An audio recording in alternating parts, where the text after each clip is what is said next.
రాష్ట్ర ప్రభుత్వం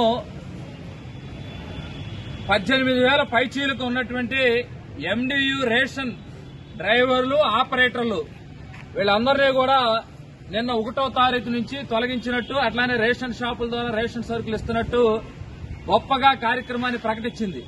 ఏదైనా ఒక కార్యక్రమాన్ని ప్రభుత్వం ప్రారంభిస్తుందంటే ఆ కార్యక్రమంలో ప్రజలకు అదనమైనటువంటి ఉపయోగాలు ఉండాలి. ఇప్పుడు ఈ రేషన్ ఎండియు వాహనాలు తొలగించడం ద్వారా 18,500 మంది ఉపాధి కోల్పోయారు, రోడ్డున పడ్డారు. కొత్త ఉద్యోగాలు కల్పిస్తాం, ఉపాధి కల్పిస్తాం అని చెప్పేసి ప్రభుత్వాలు పెద్ద ఎత్తున ప్రకటనలు చేస్తున్నాయి. ఈరోజు ఉపాధి కోల్పోయిన పరిస్థితి.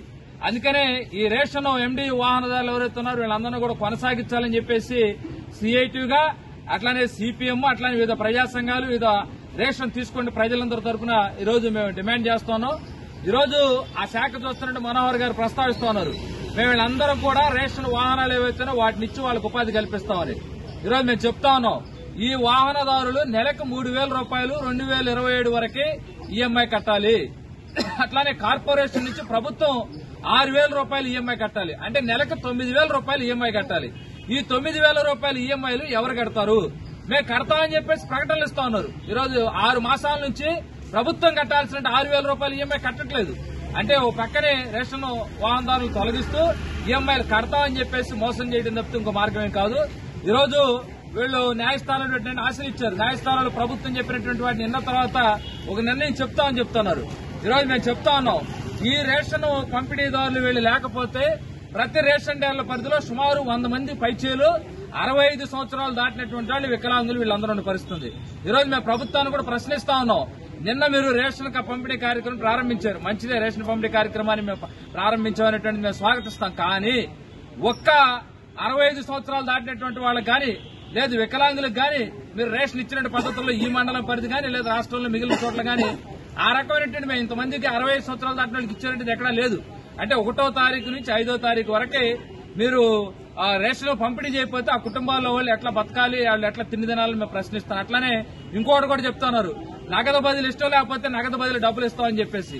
ఈరోజు చాలా మంది చాలా వాటికి బానిసలైపోయిన పరిస్థితి ఉంది.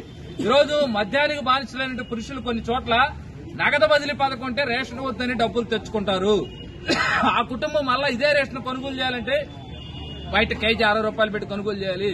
ఈ నగదు బదిలీ పథకం ఇవన్నీ కూడా చాలా దుర్మార్గమైనటువంటిది. అందుకనే ప్రభుత్వం యథాతథంగా మీరు పాత పథకాల్లో మీకేమి రాజకీయ వైరుధ్యాలు రకరకాలు ఉండొచ్చు, ప్రజలకు ఉపయోగపడే పథకాలని మీరు ఇసుకకి సంబంధించి పథకాలు మార్పులు చేశారు, మంచిది, స్వాగతించాం. ఇసుక రేటు తగ్గిద్దామని చెప్పేసి లేదు, కొన్ని పథకాలకు సంబంధించి మార్పులు చేశారు, మంచిది, మేము కాదంటలేదు. గతంలో ఫిషరీస్ గా ఉన్నటువంటి వాళ్ళకి 10,000 నుండి 20,000 ఇచ్చారు, మంచిది, స్వాగతిస్తాం.